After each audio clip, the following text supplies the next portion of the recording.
আমি ইস্ট বেঙ্গলের প্লেয়ার। হ্যাঁ, কিছুটা এরকমভাবেই তার বক্তব্য শুরু করেছিলেন আনওয়ার আলী কালকের পিএসসির মিটিংয়ে। নমস্কার বন্ধুরা, আরও একটা ভিডিওতে তোমাদের সবাইকে স্বাগত। কালকের আনওয়ার আলীর পিএসসির হিয়ারিং থেকে বেশ কয়েকটা নতুন তথ্য উঠে এসছে, যেগুলো পেশ করেছেন খেল নাওয়ের আশিস নেগি, যেগুলো আমার মনে হলো যে সামারাইজ করে তোমাদের সাথেও শেয়ার করাটা দরকার, যাতে তোমরাও আইডিয়া পাও যে এক্স্যাক্টলি কালকের মিটিংয়ে কি হয়েছে। তো ভিডিওটা ভালো লাগলে লাইক এবং শেয়ার করতে কিন্তু একদম ভুলবে না। আপাতত চলো যদি শুরু করি। ফার্স্টেই আমরা আনওয়ার আলী কালকে কিভাবে তার এই মিটিং শুরু করেছিলেন। তো পরিষ্কারভাবে আনওয়ার আলী গোটা মিটিংয়ে কিচ্ছু বলেননি, তার লয়ার্সরাই তার পক্ষ থেকে সব রকমের স্টেটমেন্ট রেখেছেন এবং তাদের ফার্স্ট ওপেনিং স্টেটমেন্ট ছিল যে Anwar Ali is an East Bengal player. এটা কিন্তু বড্ড ইম্পর্টেন্ট একটা স্টেটমেন্ট, বিকজ আনওয়ার আলীর সাইড থেকে কিন্তু ঘোষণা করে দেওয়া হয়েছে যে তিনি ইস্ট বেঙ্গলের প্লেয়ার, এবং যেহেতু ইস্ট বেঙ্গলের সাথে একটা pre contract already according to Anwar Ali তারা সাইন করে ফেলেছে ইস্ট বেঙ্গলের সাথে, সেই কারণেই কিন্তু ইস্ট বেঙ্গলকেও শোকজ করানো হয়েছে। 5 দিনের মধ্যে তাদের থেকে এক্সপ্লেনেশন চাওয়া হয়েছে যে এই যে কম্পেনসেশনটা যেটা মোহনবাগান সুপার জায়ান্ট এক্সপেক্ট করছে বা ডিমান্ড করছে আনওয়ার আলীর থেকে, সেই কম্পেনসেশনটা একা আনওয়ার আলী কেন দেবেন, কেন ইস্ট বেঙ্গল বা দিল্লি এফসি ভাগাভাগি করবেন না এই কম্পেনসেশনটার, সেটার যুক্তি চেয়ে পাঠানো হয়েছে ইস্ট বেঙ্গল ক্লাবের থেকে। এবার এখানে ইস্ট বেঙ্গলের কাছে কিন্তু বেশ কয়েকটা অপশনস রয়েছে। এবার বেসিক্যালি যেটা সবাই বলছে যে ইস্ট বেঙ্গল ডেফিনেটলি আনওয়ার আলীকে চায়, আনওয়ার আলীকে তারা সই করতে চায়, but there are 2 points to be noted over here. First of all হচ্ছে যে যদি ইস্ট বেঙ্গল আজকে, কারণ এটা তোমাদেরকে বলে দিই যে ইস্ট বেঙ্গলের কিন্তু কোনো রকমের আর বাধা নেই আনওয়ার আলীকে অ্যানাউন্স করতে। Anwar Ali will be an East Bengal player because NOC Mohun Bagan super জায়ান্টকে দিতেই হবে, সেই ডিমান্ড কিন্তু আনওয়ার আলীর কমপ্লিট হয়েছে, পূরণ হয়েছে। আমি আগেও বলেছি যে প্লেয়ার স্ট্যাটাস কমিটি কিন্তু প্লেয়ারের কথা শোনে, প্লেয়ারের দিকে একটু ঝুঁকে তারা ডিসিশন দেয়, এবং সেই কারণেই একটা প্লেয়ারকে ফোর্সফুলি মোহনবাগান রাখতে পারবে না। এটা মোহনবাগানও বুঝে গেছে যেই মুহূর্তে ফার্স্টেই আনওয়ার আলীর পক্ষ থেকে স্টেটমেন্ট দেওয়া হয়েছিল তিনি ইস্ট বেঙ্গলের প্লেয়ার। এবং এই পুরো বক্তব্যটা কিন্তু আসছে আশিস নেগির থেকে, যিনি পুরো জিনিসটাকে ফলো করেছেন এবং তিনি তার লাইভেও এগুলোকে নিয়ে আলোচনা করেছেন। আমি জাস্ট গোটা জিনিসটাকে সামারাইজ করে তুলে ধরছি। সো বেসিক্যালি তিনি বলছেন যে মোহনবাগান সুপার জায়ান্ট যেই মুহূর্তে শুনেছেন যে Anwar Ali has put this statement যে আমি ইস্ট বেঙ্গলের প্লেয়ার, মোহনবাগান শুধুমাত্র একটাই কোয়েশ্চেন করেছিল আনওয়ার আলীকে যে তুমি মোহনবাগানে খেলতে চাও কি চাও না, তুমি কেন, কার কথা শুনে এই সিদ্ধান্তটা নিয়েছো, তোমার কি নিজের ইচ্ছা। কিন্তু আনওয়ার আলী একটা কথাও বলেননি। এটা আমরা সকলেই জানি যে আনওয়ার আলী মোহনবাগানের এই উত্তরটা দেয়নি, এটা আমরা সকলেই জানি, সকাল থেকে এটা অনেক আলোচনা হয়েছে। এবং যেই মুহূর্তে মোহনবাগান এটা বুঝতে পেরেছে যে আনওয়ার আলীকে আর ধরে রাখা সম্ভব নয়, তিনি একেবারে ডিসিশন নিয়ে নিয়েছেন ইস্ট বেঙ্গলে খেলার, এবং যেহেতু তিনি ওপেনিং স্টেটমেন্টই এরকম দিয়েছেন, সেই কারণেই মোহনবাগান বলেছে আমি এনওসি দিয়ে দিচ্ছি, আমাকে এই কম্পেনসেশন দিয়ে দাও। এবং অ্যাকর্ডিং টু খেল নাও অ্যান্ড বিভিন্ন রিপোর্টস, এই কম্পেনসেশনটা এখন আর 15 কোটি নয়, এই কম্পেনসেশন অ্যামাউন্টটা হচ্ছে এখন 20 crores।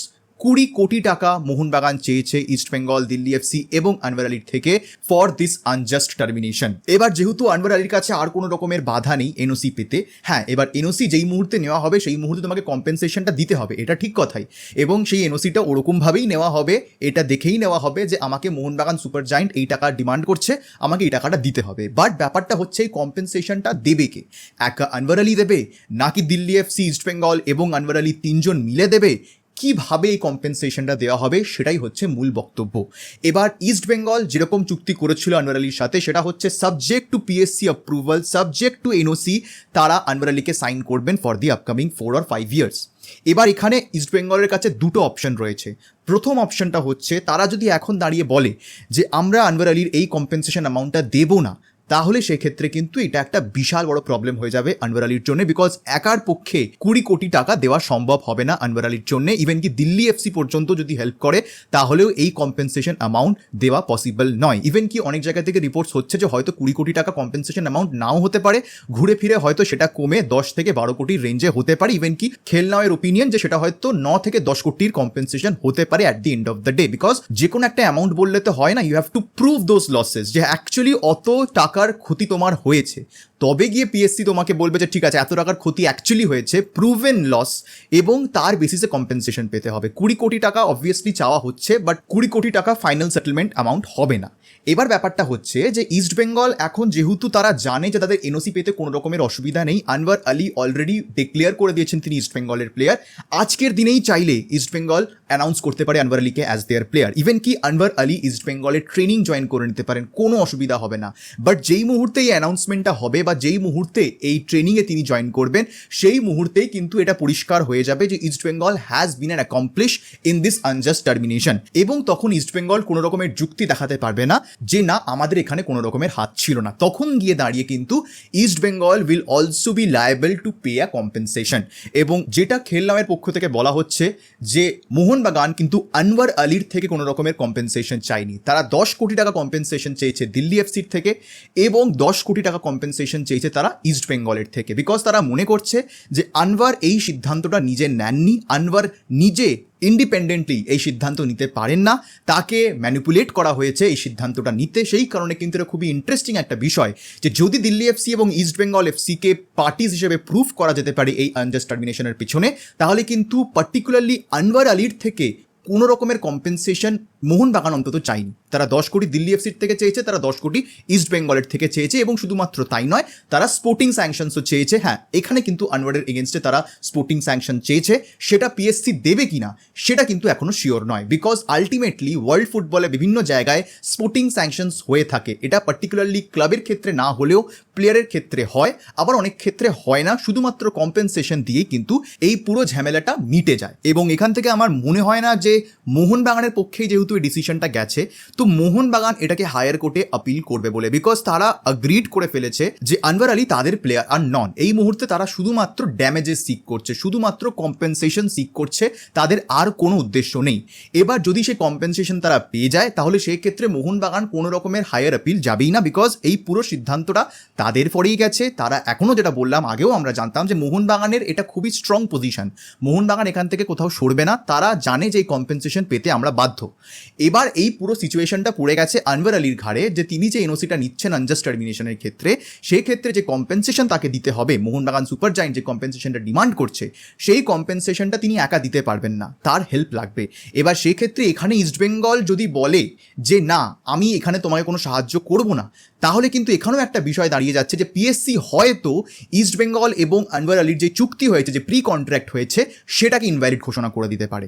এবার এটা আমি কিন্তু পুরোপুরি আমার ওপিনিয়ন দিচ্ছি, এটা কিন্তু নিউজ নয়, বাট এটাও একটা বিষয় যে আমার মনে হয়, যেটা আমার পার্সোনাল ওপিনিয়ন, যে হয়তো ইস্টবেঙ্গলের পক্ষ থেকে আনওয়ার আলীকে সাপোর্ট করা হবে, বিকজ আমরা সকলেই জানি যে আনওয়ার আলীকে সাইন ইস্টবেঙ্গল করতে চায়। এবার সেই ক্ষেত্রে যদি এটা প্রুভড হয়ে যায় যে তারা ইনভলভড পার্টিস ছিল, আর যদি তারা কম্পেনসেশন না দেয়, তাহলে সেক্ষেত্রে কিন্তু ইস্টবেঙ্গলের ওপর একটা ট্রান্সফার ব্যান পড়তে পারে, যেটা আমার মনে হয় ইস্টবেঙ্গল চাইবে না, ইভেন কি দিল্লি এফসিও চাইবে না।